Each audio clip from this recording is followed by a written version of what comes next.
આજે વાત કરું તો સમાજનું એક એવું કેરેક્ટર છોકરી અને વહુ. છોકરી ક્યાંય જવાબ આપી દે, સીધે સીધી વાત કરી લે, દરેક જગ્યાએ પહોંચી વળે તો આપણે કહીએ છીએ કે મારી છોકરીની તો મારે ચિંતા કરવાની જરૂર જ નથી, ખોટું સહન કરે જ નહીં. અને આ જ જગ્યાએ જો ઘરની વહુ જવાબ આપે તો આપણે એને બહુ ઇઝી રીતે બદતમીઝ કહી દઈએ છીએ અને બધા જ વચ્ચે એવું સાબિત કરીએ છીએ કે એને બોલવાનું ભાન જ નથી. જો છોકરો વહુને મદદ કરાવે તો એટલી બધી ઘરમાં જેલસી થાય છે, એને મદદ કરાવતો બંધ કરી દેવામાં આવે છે. અને આ જ જગ્યાએ ઘરનો જમાઈ જો છોકરીને મદદ કરાવે તો આપણે વખાણ કરીએ છીએ કે મારા જમાઈ તો બહુ સારા છે. આવી ઘણી બધી વાતો, ઘણા બધા રીઝન કે છોકરી અને વહુના કેરેક્ટરમાં ડિફરન્સ ઊભો કરે છે.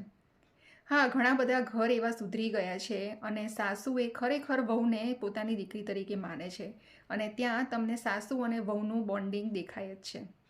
પણ હજુ ઘણા એવા પરિવાર કે જૂના વિચારો સાથે ચાલે છે.